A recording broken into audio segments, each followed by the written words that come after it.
बच्चों, आप लोगों का कंसेप्ट मंत्रा चैनल पे स्वागत है। आज हम लोग हिस्ट्री का लेक्चर नंबर 3, शुरुआती 2 लेक्चर यदि आप लोगों ने नहीं देखा है तो कृपया देख के आए, नहीं तो आपको ये ज़्यादा समझ में नहीं आएगा। स्टार्टिंग 2 वीडियो में हम लोगों ने फ्रेंच रिवॉल्यूशन का शुरुआत किया और कहाँ तक पहुँच गए थे, तो हमने पढ़ लिया था कि अब फ्रांस में एक नया मध्य वर्ग, न्यू मिडिल क्लास का उदय हुआ था, राइज हुआ था, rise of new middle class पढ़ लेते हैं। आज हम लोग पेज नंबर 9 लिबरल्स नेशनलिज्म से पढ़ना है। क्या पढ़ना है? लिबरल्स नेशनलिज्म मतलब उदारवादी राष्ट्रवाद। क्या? उदारवादी राष्ट्रवाद, उदारवादी राष्ट्रवाद यहाँ से शुरू करना है। थोड़ा आपको पेज नंबर 9 मैंने आपके लिए बुक भी लाया है, अब पैराग्राफ से आपको समझ में आएगा। हम लोगों ने ये कुलीन वर्ग और नया मध्य वर्ग यहाँ तक कर लिया था। आज लेक्चर 3 यहाँ से उदारवादी राष्ट्रवाद मतलब पेज नंबर 9 के ये उदारवादी राष्ट्रवाद टॉपिक शुरू हो रहा है। अब देखिए उदारवादी राष्ट्रवाद का क्या मायने थे, इसके अर्थ क्या थे, तो ये हमें बताता है कि इसमें हमें 2 लोगों के बारे में खास करके पढ़ना है। सबसे पहले किसानों के बारे में, फार्मर्स। किसके बारे में? फार्मर्स।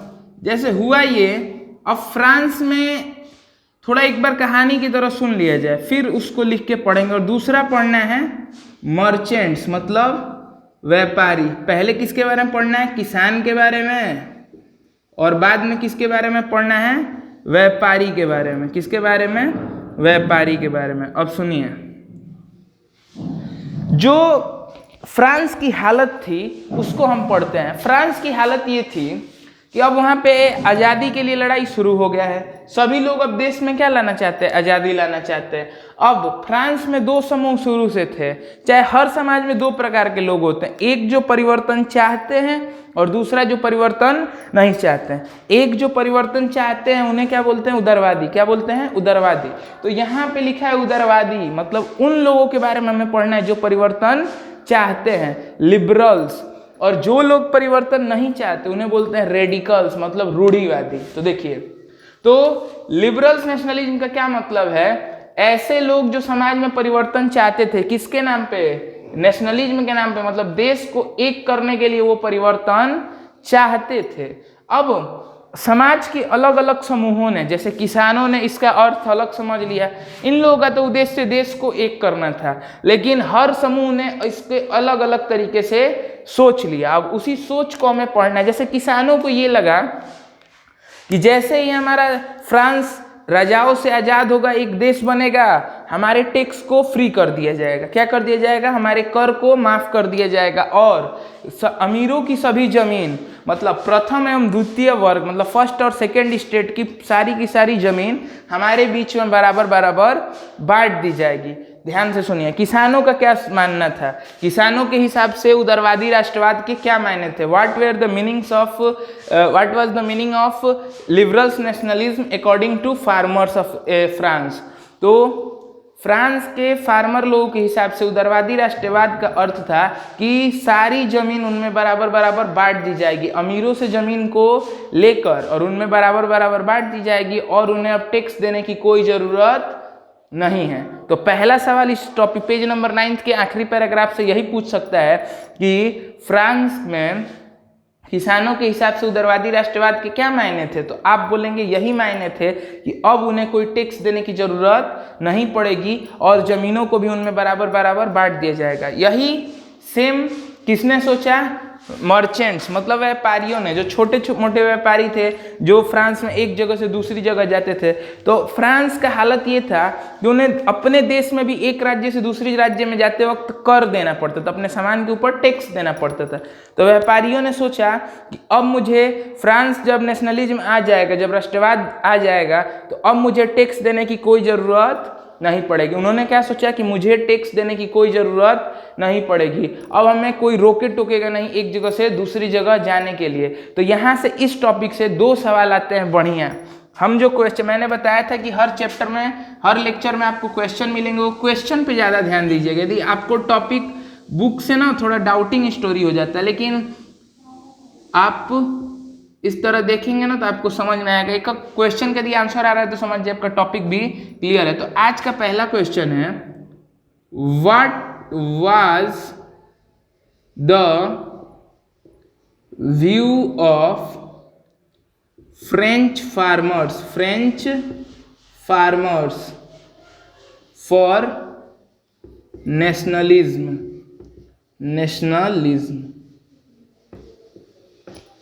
राष्ट्रवाद के मायने में, हिंदी वाले सुनिए, राष्ट्रवाद के लिए, उदारवादी राष्ट्रवाद के लिए फ्रांस के किसानों का क्या सोचना था? तो यही सोचना था कि अब उन्हें जमीन बराबर बराबर उनके बीच में बांट दी जाएगी और उन्हें टैक्स देने की कोई जरूरत नहीं, अब उन्हें अमीरों को कोई टैक्स देने की जरूरत नहीं है। सेम इसी तरह दूसरा क्वेश्चन जो आपसे पूछ सकता है कि what was the view of French merchants for nationalism. दूसरा सवाल जो आज के टॉपिक से अभी तक जितने में पढ़े में पूछ सकता है कि फ्रेंच के व्यापारियों का नेशनलिज्म के बारे में क्या सोचना था? तो यही सोचना था कि हमें भी अब एक राज्य से दूसरे राज्य जाने पर कोई रोकेगा नहीं, हमें किसी भी प्रकार का अपने सामानों पर टैक्स नहीं देना पड़ेगा। तो ये उदारवादी राष्ट्र के मायने दो समूहों के लिए पढ़ना था। लिबरल्स नेशनलिज्म के अर्थ दो समूहों के लिए पढ़ना था। वो दो समूह थे किसान और मर्चेंट्स। किसान क्या मानते थे कि अब इन्हें टैक्स फ्री हो जाएंगे। क्या हो जाएंगे? Tax free. इनके कर को माफ कर दिया जाएगा और दूसरा जमीन को, लैंड मतलब होता है भूमि, जमीन को इनके बीच में डिस्ट्रीब्यूट कर दिया जाएगा, बांट दिया जाएगा। उसी तरह मर्चेंट्स का क्या मानना था कि इंटरनल टैक्स क्या होता है? इंटरनल टैक्स मतलब फ्रांस के अंदर अब उन्हें कहीं भी जाने के लिए टैक्स नहीं देना पड़ेगा और किसी भी प्रकार का सामान के ऊपर टैक्स, गुड टैक्स मतलब वस्तुओं के ऊपर भी टैक्स नहीं देना पड़ेगा। उम्मीद है आप लोगों को इतना भी समझ में आ रहा होगा लिबरल्स नेशनलिज्म का। इसका तो पेज टर्न करेंगे पेज नंबर 10 पे। तो पेज नंबर 10 पे अब सीधे हम लोग को पढ़ना है कि अब ऐसे फ्रांस में चलता रहा। अब हुआ क्या? देखिए ये सब कब हो रहा था? नेपोलियन के समय, नेपोलियन के आसपास। अब नेपोलियन 1815 में युद्ध हार गया। अब क्या हुआ? नेपोलियन 1815 में युद्ध हार गया। तो 1815 में नेक्स्ट टॉपिक जो आपके बुक में दिया है वो हुआ 1815 में। अब देखिए अभी तक उदारवादी लोग काम कर रहे थे देश के लिए, अभी तक फ्रांस की स्थिति को समझते चले। अब नेपोलियन भले राजा था लेकिन उसके समय देश सही हो रहा था तो उदारवादी लोग ज़्यादा एक्शन में थे। लेकिन अब जैसे ही नेपोलियन हारा कैसे? तो नेपोलियन को हराया गया ग्रेट पावर के द्वारा। नेपोलियन को हराने वाली शक्ति कौन थी? Great power. हिंदी में इसे बोलते हैं महान शक्तियाँ। उन देशों को बोलते हैं महान शक्तियाँ। वो देश जो नेपोलियन को हराई थी उन्हें क्या बोलते हैं? महान शक्तियाँ। अब देखो जो नेपोलियन था उसे कौन कौन हराया? तो ब्रिटेन, पर्सा और पोलैंड जैसे देश मिलके कहाँ पे हराए? तो लाइपत्सिग में वाटरलू बैटल में। युद्ध का नाम क्या था? वाटरलू। और उस जगह का नाम क्या था? लाइपत्सिग। उम्मीद है इतना। एक बार फिर से थोड़ा नेपोलियन। अब फ्रांस थोड़ा सही हो रहा था, आज़ादी की तरफ, नेशनलिज्म की तरफ जा रहा था। उसी वक्त किसकी हार हो गई? नेपोलियन की। कहाँ पे? वाटरलू में। ये मैंने कल के लेक्चर में आपको डायग्राम वाला भी समझाया था कि उसको वाटरलू से आते समय राइनहेल्ड का डाकिया बोला गया है। अब देखिए महान शक्तियों ने मिलकर नेपोलियन को हरा दिया। वो महान शक्तियाँ कौन थी? ब्रिटेन, पर्सा और पोलैंड। ये लोग आपस में मिलकर इतनी शक्तिशाली हो जाती थी कि इन्हें हम लोग महान शक्तियाँ भी कहते हैं। अब ब्रिटेन, पर्सा और पोलैंड ने मिलकर हरा दिया। कहाँ पे? युद्ध में, वाटरलू के युद्ध में। और स्थान का नाम क्या था? लाइपत्सिग। अब इसके बाद अब जैसे ही नेपोलियन हारा तो फ्रांस के जो रेडिकल समूह थे, फ्रांस के जो रेडिकल्स मतलब रूढ़िवादी थे, वो लोग क्या हुए? अब एक्टिव हो गए, मतलब हरकत में आ गए। अब इन्होंने क्या बोला कि अब हमें, रूढ़िवादी लोग वो होते हैं जो अपने समाज में परिवर्तन नहीं चाहते। एक बार सही से थोड़े बोर्ड को पूरा देखिए, आपको समझ में आएगा कि हम क्या पढ़ रहे हैं। रूढ़िवादी लोग वो होते हैं जो अपने समाज में परिवर्तन नहीं चाहते हैं। तो अब रूढ़िवादियों का क्या कहना था कि जो नेपोलियन ने हमारे समाज में परिवर्तन लाया है, जो नेपोलियन ने हमारे समाज में परिवर्तन लाया है उसको क्या करो, स्टॉप, रोक दो। क्या करो, रोक दो। अब ध्यान से सुनिए, अब दिया होगा आपके टॉपिक में 1815 के बाद की रूढ़िवादी, मतलब रेडिकल्स आफ्टर 1815, मतलब रूढ़िवादियों ने 1815 के बाद क्या किया, रेडिकल्स लोगों ने क्या किया। तो देखिए, अब सुनिए, रेडिकल्स लोगों ने नेपोलियन को द्वारा लाए गए बदलाव को अब खत्म करना शुरू किया। इसके लिए उन्होंने एक मीटिंग किया, एक बैठक किया। कहाँ पे, तो परसा में। कहाँ पे, परसा में। उन्होंने बैठक कहाँ पे किया, परसा में, जिसको हम लोग, उन्होंने परसा में नहीं, वियना में किया। कहाँ पे, वियना में। वियना में बैठक किया और मीटिंग किया, मतलब, और उसका उद्देश्य क्या था कि इसमें उन लोगों को नियम बनाना था कि जो बदलाव नेपोलियन ने फ्रांसीसी समाज में किए हैं उसे खत्म करना है। तो अब आपको पढ़ना क्या, देखिए, नेपोलियन हार गया, जिसके बाद हरकत में कौन आ गए, रूढ़िवादी लोग, रेडिकल्स लोग। अब इनका मुख्य उद्देश्य क्या था, नेपोलियन के द्वारा ला रहे बदलावों को खत्म करना, रोकना। उसके लिए उन्होंने मीटिंग किया। कहाँ पे, वियना में। कब किया, 1815 में। और हर मीटिंग का एक हेड होता है, तो इसका हेड जो था वो चांसलर था। कौन था, चांसलर, चांसलर, जिसका नाम था ड्यूक मेटरनिक। ड्यूक मेटरनिक, वो कहाँ का चांसलर था, ड्यूक मेटरनिक कहाँ का चांसलर था, तो ऑस्ट्रिया का। कहाँ का, ऑस्ट्रिया का। और इन्होंने अब आपस में बैठकर नियम बनाया, जिसे हम लोग वियना की संधि, ट्रीटी ऑफ वियना कहते हैं। ट्रीटी ऑफ वियना कहते हैं, वियना की संधि। तो यहाँ पे अब यही टॉपिक सबसे मजेदार है कि वियना की संधि क्या है। बाकी सब ये कहानी की तरह, इससे आपको नहीं पूछ सकता है। आपको पूछेगा कहाँ सबसे ज्यादा बोर्ड में कि वियना की संधि से आप क्या समझते हैं, वियना की संधि से आप क्या समझते हैं। तो आप बोलेंगे, जो नेपोलियन के युद्ध में हारने के बाद रूढ़िवादी लोगों ने एक बैठक वियना में किया, जिसकी अध्यक्षता ड्यूक मेटरनिक, जो कि ऑस्ट्रिया का चांसलर था, उसने किया था। और उन्होंने मिलकर कुछ नियम बनाए थे। उस बैठक को हम लोग ट्रीटी ऑफ वियना, वियना की संधि बोलते हैं। तो आपके लिए आज का तीसरा क्वेश्चन क्या होगा कि what was treaty of Vienna, मतलब वियना की संधि क्या थी। उम्मीद है आप लोगों को समझ में आ रहा होगा वियना की संधि क्या थी, इतना तो कोई दिक्कत नहीं हो सकता है। इसके बाद अब यहाँ पे कहानी को रोक दिया जाता है। इसके बाद थोड़ा एक बार फिर से सुनिए हुआ क्या। हमने आज के लेक्चर में शुरू किया, सबसे पहले समाज में परिवर्तन बहुत तेजी से आ रहे थे, जिसको देख के किसान कुछ और सोच रहा था, व्यापारी लोग कुछ और सोच रहे थे। किसान क्या सोच रहा था कि जमीन मुझे मिल जाएगा, व्यापारी सोच रहे थे मुझे टैक्स कोई भी नहीं देना पड़ेगा। फिर तब तक हुआ क्या, नेपोलियन हार गया। अब जो लोग पहले शासन में थे उन्हें दोबारा शासन में लाया गया। कौन, अब रूढ़िवादी लोगों ने नेपोलियन के हारने के बाद बूर्बो डायनेस्टी को, बूर्बो डायनेस्टी के फिर से बोला। बूर्बो डायनेस्टी एक वहाँ पे साम्राज्य था, मतलब एक वंश था, ठीक है ना। बूर्बो डायनेस्टी को बोला कि आप दोबारा शासन कीजिए। क्या कीजिए, शासन कीजिए। तो ये बदलाव में आप बता सकते हैं कि मतलब वियना की संधि क्या हुई थी। तो वियना की संधि इसीलिए हुई थी कि हम नेपोलियन के द्वारा लाए गए बदलाव को खत्म कर रहे हैं और हम फिर से राजा किसको बना रहे हैं, बूर्बो वंश के किसी इंसान को बनाया गया। अब इस तरह आप देखिए, इस तरह जितने भी समाज में परिवर्तन हुए थे अब खत्म कर दिए गए। फिर अब आगे कहानी, अब आप बुक पढ़िएगा, फिर आप पेज नंबर 11th पे जाएंगे तो आपको 11th नहीं 12th पे अब सीधे पढ़ना है क्रांतिकारी के बारे में। अब ये सब होते होते ना, अब जो लोग एक बार सोच लेते हैं कि हमें देश को आज़ादी दिलाना है, वो लोग गुप्त रूप से लड़ाई करते रहते हैं। अब एक इंसान के बारे में चर्चा की गई इस चैप्टर में ना, जो इंसान लोग आते हैं जिनका नाम बार बार यूज हो, उनके बारे में जरूर पढ़िएगा। इस चैप्टर से हमेशा से इतिहास रहा है कि क्वेश्चन अधिकतर पूछता है किसी इंसान के बारे में भी। आपसे चैप्टर से रिलेटेड मैं क्वेश्चन लिख ही रहा हूँ, साथ में इंसानों के बारे में भी बहुत ज़्यादा पूछता है। जैसे पहले मैंने फ्रेडरिक सारियू बताया, अर्स्ट रेनन बताया, आज मैं आपको एक तीसरा इंसान जिसका नाम था जोसेपे मैथ्सिनी। जोसेपे मैथ्सिनी,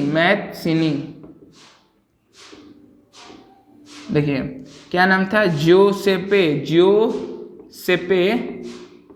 मैथ्सिनी। थोड़ा स्पेलिंग या हिंदी में गलत हो जाए तो उसके लिए कोई बात नहीं, लेकिन कंटेंट। अब जोसेफे मैत्सिनी के बारे में पूछ क्या सकता है? जोसेफे मैत्सिनी के बारे में ना सीधा इंसानों के बारे में यही पूछता है, वो क्या थे, कौन थे, क्या किया। तो हम बस इतना पढ़ ले जोसेफे मैत्सिनी के बारे में तो हमारा आधा काम इसी तरह खत्म हो जाएगा। तो हमें अब जोसेफे मैत्सिनी के बारे में एक बार तीनों क्वेश्चन देख लीजिए। अब चौथा क्वेश्चन पहले ही आपको लिख दे रहा हूं, आप भी क्वेश्चन कम से कम नोट करते चलिए। Who was Giuseppe Mazzini? Who was Giuseppe Mazzini? आज का चौथा क्वेश्चन क्या है? Who was Giuseppe Mazzini. एक बार पूरे बोर्ड को देखिए। अब मैं जोसेफे मैत्सिनी के बारे में आप लोगों को बताने की शुरुआत कर रहा हूं। जोसेफे मैत्सिनी के बारे में सबसे पहला बात, इसका जन्म कब हुआ था? 1807 मतलब 1807 में जेनोवा, हिंदी वाले जेनेवा, अर्थ नाम का तो हिंदी इंग्लिश से कोई अंतर पड़ने वाला है नहीं। अब ये क्या था? एक क्रांतिकारी था। क्रांतिकारी मतलब रिवोल्टनरीज, इंग्लिश वाले रिवोल्टनरीज था। क्या था? रिवोल्टनरीज मतलब संविधान, देश में बहुत ज्यादा परिवर्तन, वो इंसान जो देश में परिवर्तन लाने के लिए काम करे उसे क्या बोलते हैं? क्रांतिकारी। तो इसका जन्म 1807 में जेनेवा में हुआ था। ये एक इटली का, कहाँ का?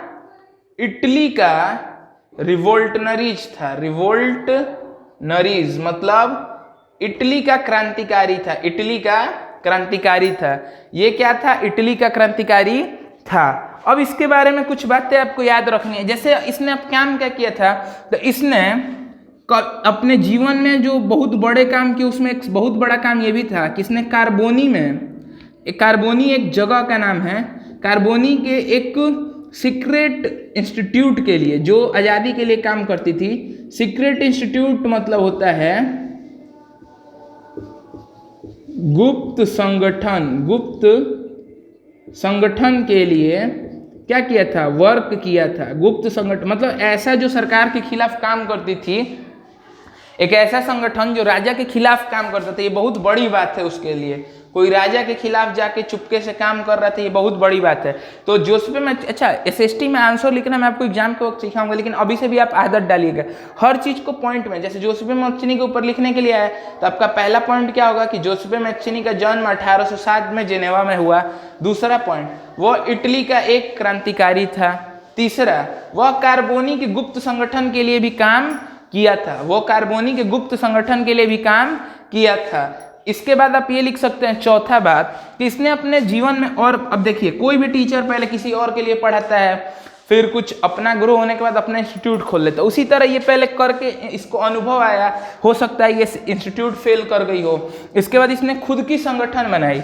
एक बनाया यंग इटली, एक इसका था यंग इटली, और दूसरा था बर्न इन यंग यूरोप।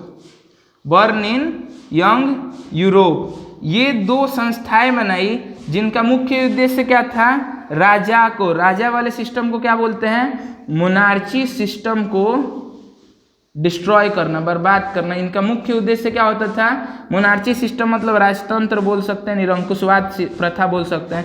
तो एक बार जोसेफे मैत्सिनी के बारे में फिर से सुनिए। जोसेफे मैत्सिनी का जन्म 1807 में जेनेवा में हुआ था, जो एक इटली का क्रांतिकारी था। फिर वो कार्बोनी के गुप्त संगठन के लिए भी काम कर चुका था। बुक में ये भी दिया था कि 24 साल की युवा अवस्था में उसका सामाजिक बहिष्कार कर दिया गया था, लेकिन वो उसकी कमियों को दिखाता, मतलब वो उसके बारे में अच्छा बात नहीं लगती। तो वो उससे बढ़िया बात जब है तो हम बढ़िया बात ही लिखेंगे। देखिए उसके बाद क्या हम बोल सकते हैं कि उसने यंग इटली और बर्न इन यंग यूरोप जैसे संगठनों का स्थापना किया था, इंस्टीट्यूट को ओपन किया था। लास्ट आप ये भी याद रख सकते हैं इसके बारे में, 3 बातें हो गई। 3 बातें नहीं है, बहुत ज्यादा बातें हैं, 4 बातें लिखी जाए तो ये भी बोल सकते हैं आप कि इसके बारे में मेटरनिक ने एक टिप्पणी की थी, एक बात बोला था। मेटरनिक, आपको अभी याद होगा मेटरनिक के बारे में मैंने क्या बताया, वो ऑस्ट्रिया का चांसलर था, मतलब एक छोर से बोले था वो ऑस्ट्रिया का राजा था। उसने क्या बोला था कि जो जोसेफे मैत्सिनी है वो बिगेस्ट इनिमी है, सबसे बड़ा दुश्मन है, बिगेस्ट इनिमी है। किसका? बिगेस्ट इनिमी ऑफ मोनार्ची, राजतंत्र का कोई सबसे बड़ा दुश्मन आज के समय में है तो वो कौन सा इंसान है? जोसेफ मैथ्यूनी। तो आपके एग्जाम में 5 नंबर से अधिक का सवाल नहीं आ सकता और 5 नंबर के लिए इतना आंसर पर्याप्त है। आप इसको स्टेटमेंट बना के लिखे, विधिवत लिखे। मैंने तो आपको ये क्लास नोट्स ऐसा लिखवाया है, मेरा ऐसे लिखने की आदत है, आप जानते हैं। आप इसे आसानी से इसको आंसर बढ़िया से डिटेल लिखिएगा कि जोसेफ मैथ्यूनी कौन था। तो 1807 में जेनेवा में जन्म हुआ था, इटली का क्रांतिकारी था, कार्बोनी के गुप्त संगठन के लिए काम किया था, यंग इटली और बर्न इन यंग यूरोप जैसे संस्थाओं का फॉर्मेशन किया था, स्थापना किया था। और मेटरनिक ने इसके बारे में एक बहुत बड़ी टिप्पणी की थी कि ये सबसे बड़ा दुश्मन है, इसीलिए इसको राजद्रोह भी लगा था। तो एक बार आप पूरे बोर्ड को हट जा रहा हूँ, आप स्क्रीनशॉट ले लीजिए, अभी साथ में नोट्स नहीं बना पाए हो तो। अब आपको मैं एक बार बुक दिखाता हूँ। देखिए मेरे बुक थोड़ा अलग है आप लोगों से, क्योंकि मैंने आपके लिए मेहनत करके आना पड़ता है। अब देखिए हमने शुरुआत की यहाँ से, पेज नंबर 9 पे उदारवादी राष्ट्रवाद के क्या मायने थे। फिर हमने पढ़ा 1859 के बाद रेडिकल्स चेंजेस क्या हुई। ये खत्म करते हमने अंत में क्रांतिकारी रिवोल्टनरीज किसके बारे में? जोसेफ मैथ्यूनी के बारे में पढ़ा। इतना पढ़ा ना। इसके बाद यूनिट 3 शुरू हो रहा है, एज ऑफ रिवॉल्यूशन, क्रांतियों का युग। एज ऑफ रिवॉल्यूशन, क्रांतियों का युग। एक बार फिर से देखिए, एज ऑफ रिवॉल्यूशन, क्रांतियों का युग। अब देखिए हम यहाँ से अब शुरू कर रहे हैं एज ऑफ रिवॉल्यूशन, क्रांतियों का युग। अभी तक आपको कोई दिक्कत तो नहीं होना चाहिए मेरे हिसाब से। यदि हो तो आप एक बार वीडियो को दोबारा जरूर देखिएगा, आपको समझ में आ जाएगा। मैं सभी डाउट क्लियर करती हूँ। यदि ज़्यादा दिक्कत हो तो आप कमेंट कीजिएगा, उस स्पेसिफिक टॉपिक को मैं दोबारा एक्सप्लेन कर सकता हूँ, ठीक है। अब देखिए, अब यहाँ से यूनिट 3 शुरू हो रहा है, तो उसमें शुरू हो रहा है क्रांतियों का युग, मतलब 1830 से 1815 के आसपास तक तो हम कहानी पढ़ लिए। अब पढ़ना है age of revolution. Age of revolution ये टॉपिक आप देख लीजिए, 1830 से 1848 के आसपास की कहानी पढ़ना है। तो सबसे पहला सवाल तो यही है कि क्रांतियों का युग कब से कब तक था। क्रांतियों का युग कब से कब से तक था? तो 1830 से 1848 तक। क्रांतियों का युग कब से कब तक था? 1830 से 1848 तक। अब देखिए इसके बाद अब 1830 में क्रांतियां हुई। क्रांतियां हुई मतलब बहुत ज्यादा बदलाव। क्रांति का मतलब क्या होता है? किसी भी क्षेत्र में तेजी से बदलाव आना। जैसे जो राजा आपके पास 1000 सालों से शासन करता है, उसको आप 2 साल में हटाने की कोशिश करते हैं, आप क्रांति कर रहे हैं। और सूर्य धीरे धीरे ना, पृथ्वी धीरे धीरे घूम रही है अपने जगह पे, भारी होते जा रही है, ये भी क्रांति है। लेकिन क्रांति 2 प्रकार की, एक जो बहुत तेज हो और एक जो धीरे हो। इंग्लिश में अंतर समझ में आता है। जो बहुत तेज हो उसको रिवॉल्यूशन बोलते हैं और जो धीरे उसको इवोल्यूशन। तो हम रिवॉल्यूशन पढ़ रहे हैं, ना कि इवोल्यूशन। अब देखिए, अब 1830 में हुआ क्या? तो 1830 में यही हुआ कि जो बुर्बो डायनेस्टी का राजा जो बनाया गया था, बुर्बो डायनेस्टी, इसको दोबारा रिमूव कर दिया गया, हटा दिया गया, मतलब इसको उखाड़ फेंक दिया गया। आपके बुक में पढ़ेंगे तो ऐसे दिया गया है कि बुर्बो वंश को दोबारा उखाड़ कर फेंक दिया गया। उखाड़ कर फेंकना मतलब हटा देना, जबरदस्ती हटा देना। तो 1830 में जो सबसे पहला बात हुआ था वो यही हुआ था कि वहां पे बुर्बो वंश सही नहीं था, वो रूढ़िवादी, मतलब पहले से उसके पास दिमाग में भरा हुआ था, वो पहले से भी गलत राजा थे और वो फिर से प्रजा को बहुत ज्यादा नुकसान पहुंचाते थे। तो उनको हटा दिया गया और किया क्या गया, अब एक बहुत बढ़िया संविधान बनाई गया। कौन क्या किया गया? संविधान बनाया गया और संविधान के तहत एक राजा भी बनाया गया। सब ये बात थोड़ा ध्यान से समझिए कि आप बोलेंगे कि राजा को ही मार के हटाया गया और फिर राजा ही बनाया गया, इसका क्या तात्पर्य हुआ? तो इसका तात्पर्य यही हो, देखिए बुर्बो वंश का जो राजा था उस पर किसी भी प्रकार का कोई नियम कानून नहीं था। वो जो मन करे वो कर सकता था, वो जिसको सजा देना चाहे दे सकता था, जिसको जो भी करना चाहता था कर सकता था। तो वो संविधान के अधीन नहीं था, मतलब उस पर कोई भी संविधान काम नहीं करता था। लेकिन अब जो राजा बनेगा वो किसके हिसाब से काम करेगा? संविधान के हिसाब से। तो ऐसे सिस्टम को जहाँ संविधान हो और राजा भी उसके हिसाब से काम करे, उसको बोलते हैं कॉन्स्टिट्यूशनल मोनार्ची। ये आपको बस याद रखना, ये बोर्ड लेवल का क्वेश्चन नहीं है, मतलब समझ में आए तो सही रहता है, छोटे छोटे बात को समझते चलिए। तो सबसे पहले तो आपसे यही पूछ सकता है कि 1830 में फ्रांस में हुए बदलाव का वर्णन करें। एक्सप्लेन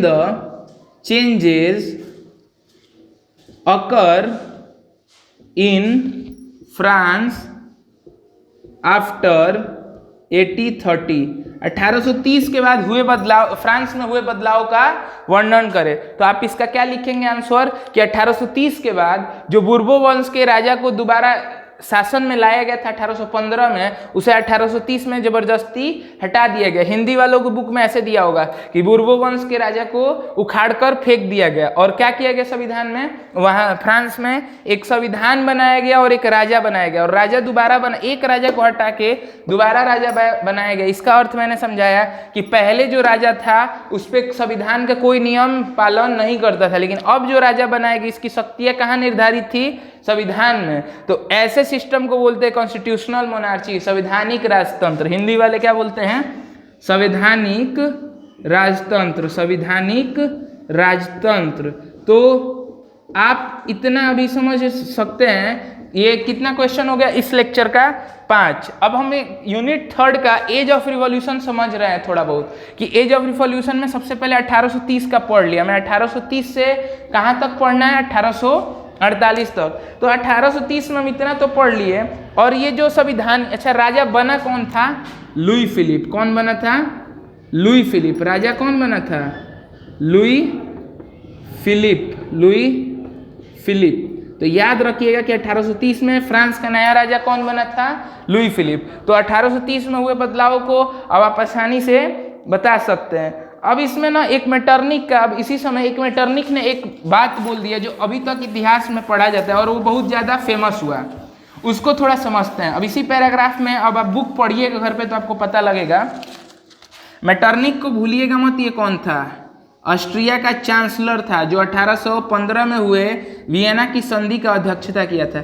ये बोला था कि जब फ्रांस छींकता है, क्या करता है, छींकता है। इंग्लिश वाले ऐसे दिया होगा, when France sneezes whole Europe feel cold. मतलब इसने बोला था कि जब फ्रांस छींकता है तो पूरे यूरोप को सर्दी लगती है, पूरे यूरोप को क्या लगता है, ठंड लगता है। इसका तात्पर्य क्या था, ये पूछ तो नहीं सकता है, लेकिन अब है पैराग्राफ में तो हम समझा रहे हैं कि मेटरनिक के कहे बात का क्या अर्थ था। तो इसका कहे बात का ये अर्थ था कि फ्रांस, पूरे यूरोप में कोई भी बदलाव या कोई भी कार्य कहाँ से शुरू होता था, हमेशा फ्रांस से, और उसके बाद ये कहाँ तक फैल जाता था, पूरे यूरोप में। अर्थात छींकता फ्रांस था और सर्दी पूरे यूरोप को लगती थी। तो मेटरनिक का बात याद रखिएगा। इसके बाद देखिए थोड़ा सा ना हमें यूनान ना पहले गुलाम था, वो भी क्या थे, गुलाम थे। तो यूनान का फ्रीडम जो प्रोग्राम है ना, जो आज़ादी का एक छोटा सा हमें नॉलेज होना चाहिए, क्योंकि बुक में जो बात दे दिया मैंने आपके लिए वो निकाल दी। इससे कभी पूछेगा नहीं, मैं जानता हूँ,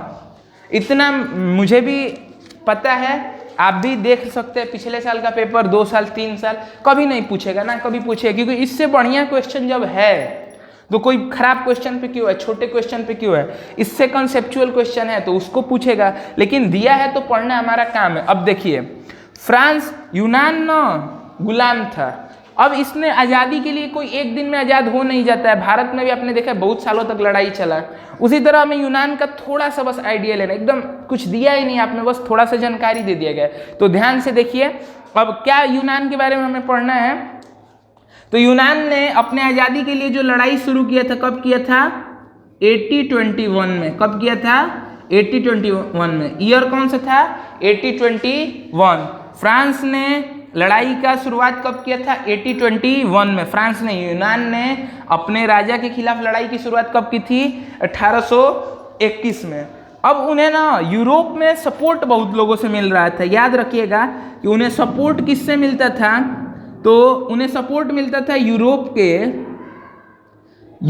के वेस्टर्न पार्ट से। क्यों, क्योंकि वहाँ पे ना यूनान से लोग भाग के जाके वहीं पे रुके थे। तो आप जब लड़ाई की शुरुआत करें तो आपको देश के बाहर से भी सपोर्ट मिलता है ना, तो बहुत बढ़िया लगता है। और इनकी एक पुरानी संस्कृति थी हेलेनिज्म, जिसको मानने वाले लोग बहुत ज़्यादा थे। वो लोग भी यूनान की मदद करते थे। यूनान ने अपना लड़ाई बहुत सालों तक चलाया और अंततः एक नियम बनाया गया, जो बनाया गया था 1832 में। कब बनाया गया था, 1832 में एक बैठक हुआ।